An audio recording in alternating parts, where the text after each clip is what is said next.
Ladies and gentlemen, welcome to Chanel Jasmine, the best novel Chanel for romantic stories. Hai guys, selamat datang di channel Jasmine, channel terbaik untuk menyimak novel-novel romantis. Mohon dukung channel ini dengan subscribe, like dan share video-video yang ada di channel ini. Terima kasih. Perintah Kaisar Naga bab 4340, 4341, 4342. Kalau begitu kamu bisa meminta bantuan Pangeran Xiao. Kurasa kota Kijia tidak bisa lebih kuat dari dinasti Xiao, kan? Kata Dev. Tentu saja tidak, tapi aku tidak ingin Feng mengetahui identitasku, dan aku tidak ingin dia mengira aku berbohong padanya. Tuan Chen, saya harap Anda dapat membantu saya. Selama Anda dapat memutuskan pertunangan dengan Qi Heng dan menyelesaikan krisis di kota Sujia, ayah saya akan berhenti bertanya kepada saya. Saat Su Qingyue mengatakan itu, dia berlutut di hadapan Dev. Melihat ini, Dev segera mengulurkan tangannya untuk mencegah Su Qingyue berlutut. Kemudian dia sedikit mengernyit dan berkata, saya tidak berteman dengan kota Kijia itu. Tidak mudah membuat mereka memutuskan pertunangan. Tapi aku bisa membantumu mencobanya, tapi aku tidak tahu apa kekuatan Qi Heng. Dev tahu bahwa jika Qi Heng terlalu kuat, tidak ada gunanya jika dia pergi ke sana. Bagaimanapun, di dunia surga dan manusia ini, kekuatanlah yang dihormati. Qi Heng setidaknya berada di alam kesengsaraan tingkat kedua, dan ayahnya kemungkinan berada di alam kesengsaraan tingkat 8. Di wilayah timur kami, secara umum kekuatan para kultivator tidak terlalu tinggi. Keberadaan kultivator Mahayana sangat jarang. Saya hanya mendengar ada kultivator Mahayana di pulau kecil di Laut Mati, namun kawasan itu merupakan kawasan terlarang di wilayah timur, dan pada dasarnya hanya sedikit orang yang pergi ke sana. Kata Su Qingyue. Ketika Dev mendengar bahwa kekuatan para kultivator di wilayah timur sangat rendah, bukankah dia akan mampu mendominasi seluruh wilayah timur jika dia pergi ke sana? Karena itu masalahnya, maka aku akan pergi bersamamu dan mengurus urusanmu. Lalu aku akan mengirimmu ke dinasti Xiao, yang bisa dianggap sebagai bantuan bagi dinasti Xiao. Dev berjanji pada Su Qingyue dan memutuskan untuk menemaninya dalam perjalanan. Kaisar Xiao mengirim orang untuk membantu merebut kembali kota Ratu Rubah, dan juga menghancurkan keluarga Feng di aliansi penyegel iblis, dan bahkan menyebarkan berita bahwa dia akan mendukungnya di belakang punggungnya, jadi Dev juga harus melakukan sesuatu untuk membalas Kaisar Xiao. Terima kasih banyak, Tuan Chen, terima kasih banyak. Ketika Su Qingyue mendengar ini, dia membungkuk kepada Dev dengan gembira. Itu hanya bantuan kecil, kamu harus segera kembali dan istirahat. Jika seseorang melihatmu datang ke kamarku di tengah malam, akan terjadi kesalahpahaman dan sulit untuk dijelaskan. Dev melambaikan tangannya dan menyuruh Su Qingyue segera pergi. Keesokan paginya, Dev mengikuti Master Sekte Jiang dan yang lainnya untuk mengucapkan selamat tinggal. Terutama Zeyan, lagi pula, orang ini telah mengikutinya dengan setia selama beberapa waktu. Setelah mengucapkan selamat tinggal, Su Qingyue dan Paman Liu semuanya menaiki pesawat Dev. Adapun kultivator lainnya, beberapa pergi, sementara yang lain memilih untuk tinggal di Sekte Jiwa Iblis. Pesawat itu menuju ke timur, langsung menuju wilayah timur, melewati Gunung Tianmo, terbang di atas hutan berhektar-hektar, dan tak lama kemudian lautan tak berujung muncul di depan kami. Tidak ada seekor burung pun yang terbang di atas laut, dan bahkan tidak ada satupun riak yang terlihat di seluruh permukaan laut. Benar-benar sunyi senyap. Tuan Chen, di depan Anda adalah Laut Mati. Laut Mati ini adalah batas antara wilayah selatan dan wilayah timur. Persimpangan antara wilayah timur dan wilayah utara adalah Laut Hitam. Jika Anda melangkah lebih jauh, Anda harus terbang sesuai dengan rutenya, jika tidak Anda akan menghadapi bahaya. Anda tidak dapat menaiki kapal roh di Laut Mati, dan para kultivator tidak diperbolehkan memasuki laut. Para kultivator yang secara tidak sengaja jatuh ke laut, mati semuanya berubah menjadi tulang. Su Qingyue berkata pada Dev, rute, apakah tidak ada petanya? Dev bertanya dengan rasa ingin tahu. Ada. Setelah Paman Liu selesai berbicara, dia langsung mengeluarkan peta dengan seluruh Laut Mati tergambar di atasnya. Ada banyak pulau yang tersebar di Laut Mati. Tuan Chen, pulau-pulau yang dihubungkan oleh garis merah adalah peta rutenya. Pesawat itu bisa terbang di sepanjang rute ini. Awalnya, ada operator sekte awan terbang di wilayah timur kami yang mengoperasikan kapal udara, tapi kemudian dia tidak tahu kenapa. Ketika tidak ada kapal udara, kami hanya bisa terbang di udara, lalu beristirahat sejenak ketika kami tiba di sebuah pulau. Ini membuang-buang energi spiritual dan waktu. Kami melakukan perjalanan lebih dari sebulan untuk mencari wanita tertua.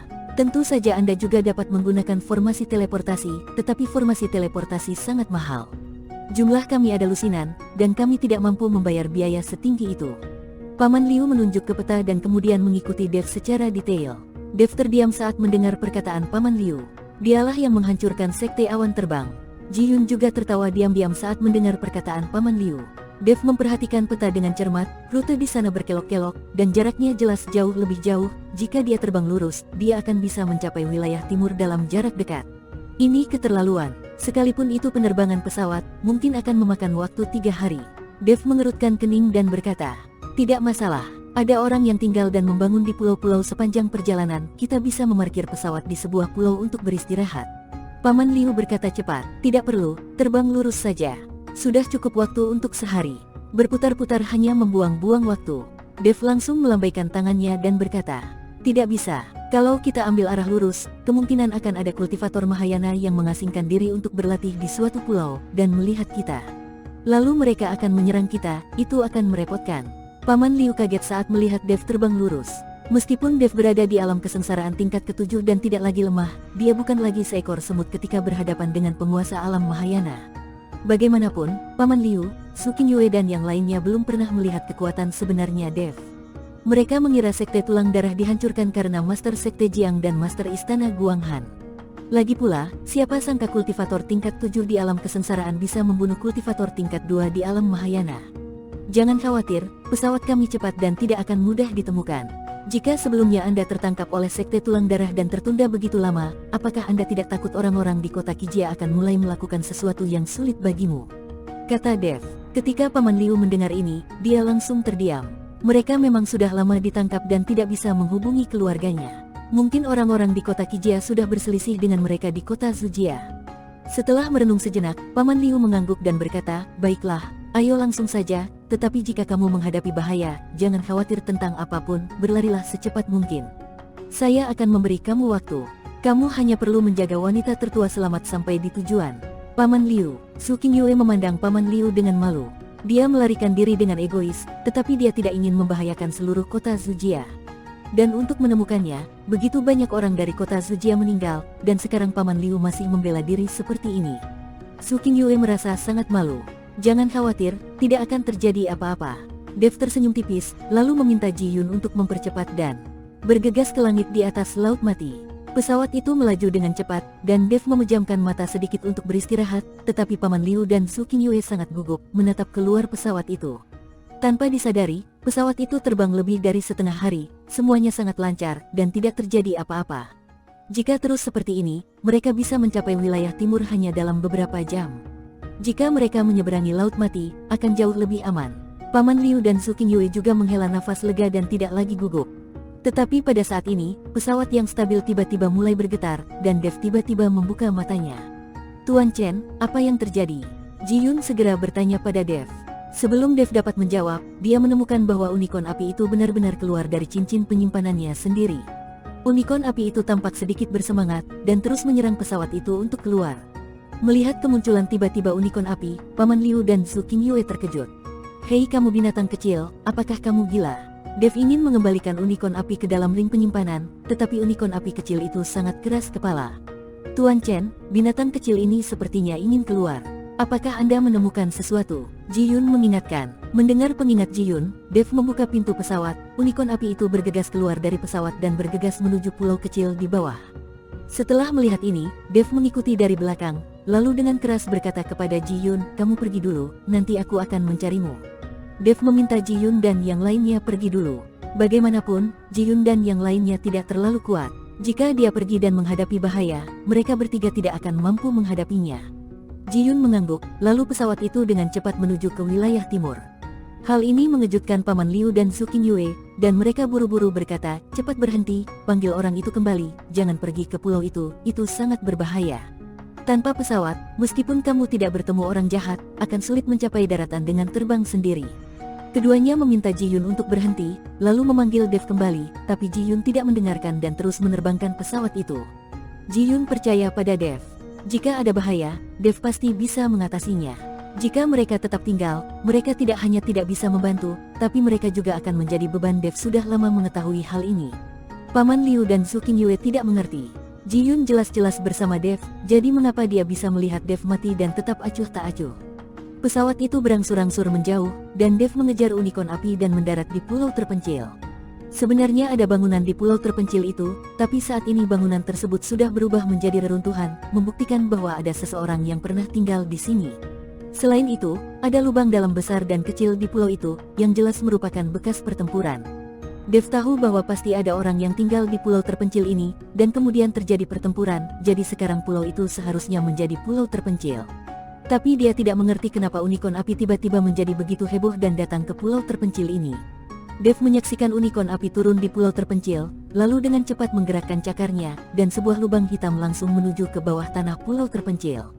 Kenapa kamu, makhluk mitos bernama unicorn, kini menjadi perampok tikus? Ketika Dev melihat ini, dia merasa sangat aneh. Namun, dia tetap mengikutinya dari dekat, mengikuti lubang hitam yang dibuka oleh unicorn api, dan perlahan menuju ke bawah tanah di pulau terpencil. Segera, Dev melihat beberapa warna ungu muncul di sekitar dinding gua. Setelah mengamati dengan cermat, dia menemukan bahwa ini sebenarnya adalah batu giok ungu. Batu giok ungu ini juga dapat dianggap sebagai sejenis batu spiritual, dan kualitasnya tidak rendah. Mungkinkah unicorn api ini mengetahui bahwa ada batu giok ungu di bawah pulau terpencil, jadi itu sebabnya dia begitu bersemangat. Dev mengambil sepotong batu giok ungu dan memegangnya di tangannya, memandangi api unicorn dengan bingung. Tapi unicorn api sepertinya tidak tertarik pada batu giok ungu, dan masih menuju jauh ke kedalaman dengan seluruh kekuatannya. Jauh di bawah pulau terpencil, apakah ada biji spiritual dengan kualitas lebih tinggi? Melihat unicorn api yang masih menggali lebih dalam ke dalam tanah, Dev sangat bingung. Namun, dia tetap mengikutinya, dan di saat yang sama, dia berbalik jauh dengan teknik kondensasi hati, menciptakan kekuatan isap yang sangat besar, menyedot semua aura giok ungu di sekitarnya ke dalam tubuhnya. Dia tidak tahu berapa lama dia mengikuti unicorn api untuk menggali, tetapi Dev merasa udara di sekitarnya semakin panas, dan kemudian matanya menjadi merah. Dev mengira unicorn api telah menggali magma dari inti bumi, tetapi ketika dia melihat ke atas, dia menemukan bahwa itu sebenarnya adalah batu merah menyala, dan sepertinya ada api yang berkobar di permukaan batu. Unicorn api membuka mulutnya dan terus melahap batu merah menyala di depannya. Sepertinya makanannya sangat lezat, dan dia memanggil Dev dari waktu ke waktu, seolah-olah dia sedang pamer setelah Dev. Ternyata ada batu roh semacam ini di bawah pulau terpencil ini, dan batu roh itu penuh dengan nafas api. Dev sangat terkejut. Batu-batu ini seharusnya telah terpanggang oleh api di tengah bumi selama bertahun-tahun, yang hanya dapat menambah aura api unicorn api. Unicorn api berbeda dengan binatang yang menelan langit. Ia sangat pilih-pilih makanan dan tidak memakan semuanya. Mungkin rasanya ada batu api semacam ini di bawah pulau terpencil ini, jadi ia menjadi gelisah. Kata Raja Iblis Awan Merah pada Dev. Bersambung.